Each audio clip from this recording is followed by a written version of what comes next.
So today I want to show you a couple of ways that we can tackle the encouraging Serenade event. First of all, though, I want to just mention, so my guildmate told me the kind of origin story of this guy. So apparently there is a Chinese legend called Gaoshan Liu Shui, which means high mountain flowing water. And it's about this musician who plays like a string instrument called the guqin. And by the way, if I'm butchering my pronunciation, I'm very sorry. So he's this extremely talented musician who finds a really appreciative listener in a lowly woodcutter, which, according to the legend, you wouldn't really expect because this person isn't really cultured and is from a completely different background. And well, they're kind of soulmates in a way because this woodcutter is the only person who really understands this musician.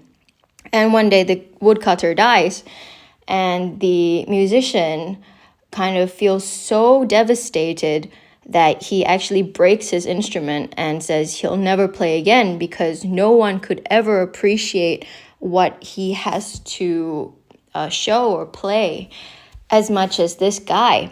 And I think it does speak to the fact that, human people, yes, as opposed to human bears, human people appreciate having someone who understands them deeply and profoundly.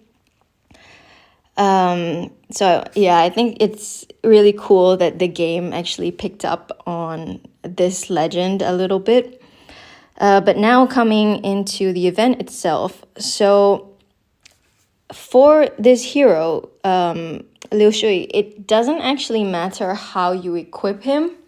What I found is his buff is kind of beneficial depending on the team that you bring, but he's not going to change the outcome of the battle based on how he's equipped. So you can just throw whatever together. You can do attack, you can do speed, whatever. The thing that is important is to have a little bit of speed on your hero. So if you look at the last 4 battles, you'll see that the heroes have a maximum speed of 330. So you can actually go in and do a long press and you'll see their stats come up. So their speed is 330, so you'd want at least 331 to go first. That's very important in this challenge. So if you're bringing, for example, Strybog, who can give you a speed lead, you're going to be looking at a base speed of 314. And what you'll also notice as you kind of go through these heroes is the accuracy and the resistance on these heroes are not particularly high, and that's good, especially the low resistance, because it means that debuffs are going to work. And I think for this challenge you can go for direct damage or debuffs or a mixture of both, and that's kind of what I'm going to show you now. So just going to go into battle 20 directly and take you through a few ways. So you can actually see my Liu Shui is not even at 660. It doesn't matter. And I'll just talk you through. So this team is basically just direct damage. And what I'm going to be trying to do is to charge all of these heroes up. I'm using Olrud as a defense down. You can of course use Mrs. Claus or something, but who I also have, but just in case you don't have her, he's a good person to use. You can also see the benefit that if you match yellows, Masako and Elgath will also charge, so you don't really need that much mana to get them going. What's really nice is if you are someone who kind of, really builds Masako and Elgath, you can see like with this very high attack, with a very high crit damage, you can do quite a lot with these people. I'm just going to get the increase critical damage buff up. And we are just gonna have a go.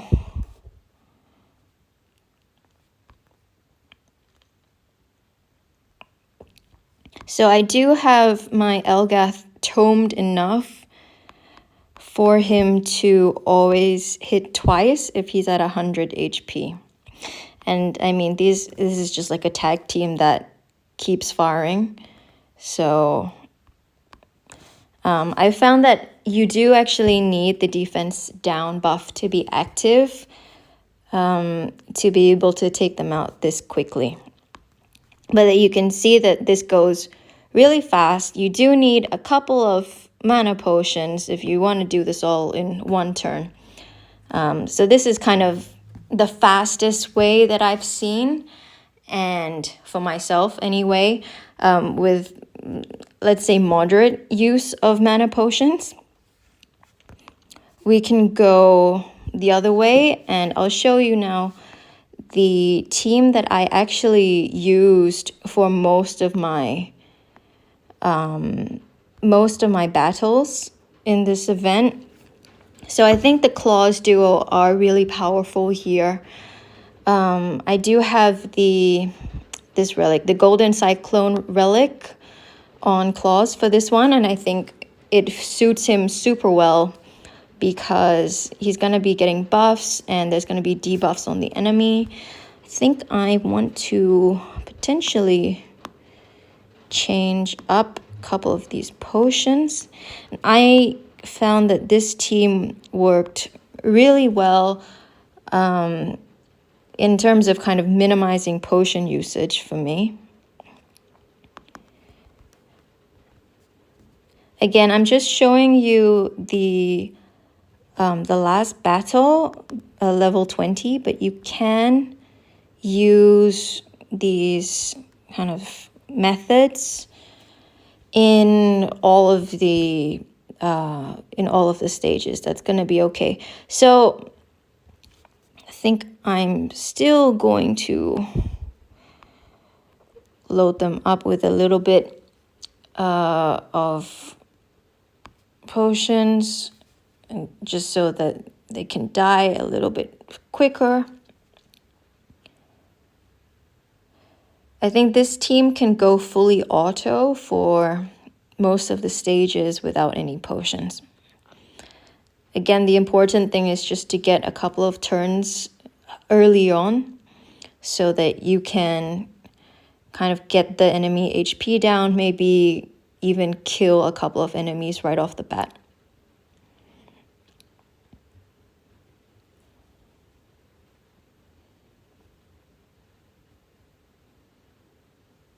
Just going to take it off auto because I don't want it to start autoing the next one.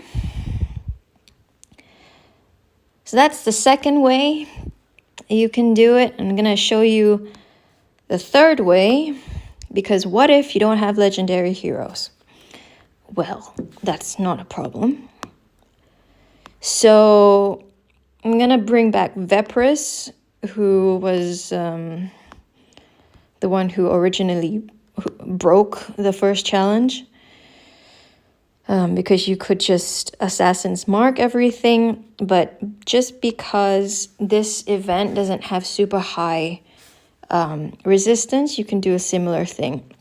And let's see, I think I'm just going to bring a load of mana potions. And the revive, I think I don't really need the revive. So this looks a lot like the method with Elgath, but of course without any legendaries apart from Strybog. And what we want to do here is pretty much the same thing. So we want to be charging up our heroes before the enemy gets a chance to go. So it's really nice if you have multiple heroes who are faster than 330, but if you just have one or two, you can also do it. You'll just need a few more potions. And the method to this is actually just to fully load them up with Assassin's Mark. For this event, the damage for Assassin's Mark is reduced by, I think, 75%. So you actually can't kill them just with Assassin's Mark. But what is nice is you can go kind of some way into it. So you can see Octavia there didn't manage to kill Calum even with 10 Assassin's Marks on him. But for example, Masako can try with Cetus, and she'll go twice because she's at 100 HP. And then you just do some combination of this, whatever you like. Right, so I think she will be able to kill Odium.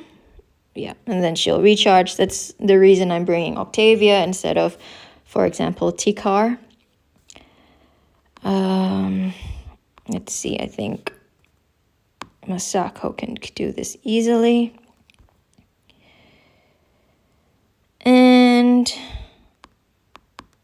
let's go again. Okay, and then one hero you can do whatever you like. So that's it. 3 ways into completing this challenge. I hope that was interesting, informative, fun. Thank you so much for supporting my channel, and I'll see you next time. Bye.